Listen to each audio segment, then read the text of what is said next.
Hurricane Beryl is now a Category 5 storm. It was upgraded just moments ago.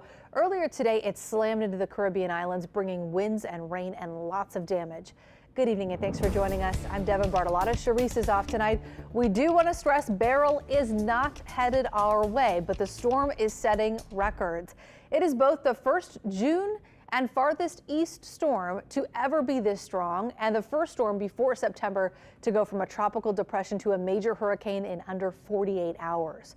With all the details you need to know, let's check in with Chief Meteorologist Chris Franklin. Chris, I understand we just got that update. Yes, the 10 o'clock advisory. No real changes to the track or intensity forecast.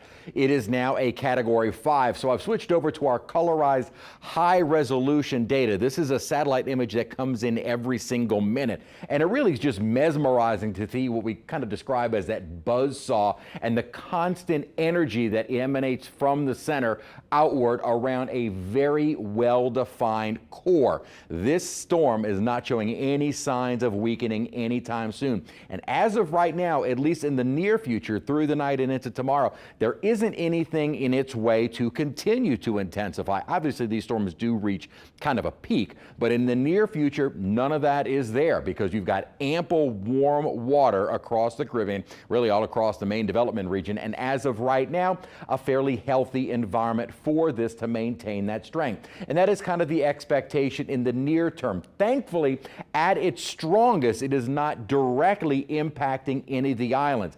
As it approaches Jamaica, it will still be a very powerful hurricane, likely still a major hurricane, but it will be on the weakening trend. That doesn't say much for the storm surge and heavy rainfall, as well as the strong winds, especially if the core is able to get near the island. If there's any silver lining is that it will not be a Category 5 by the time it nears Jamaica. That won't be until probably Wednesday. Nearing the Caymans as we continue throughout the end of the week, and it will continue to weaken as it approaches Belize and the Yucatan, possibly getting into the possibly getting into the Bay of Campeche or southwestern Gulf, but as a far weaker tropical storm. Could be kind of a rainmaker for the east coast of Mexico and even South Texas, but as of right now, does not look like any direct impacts to us. We'll talk about the steering, look at what else is going on in the tropics, but more importantly, talking about our heat over the next several days. More on that in a few minutes.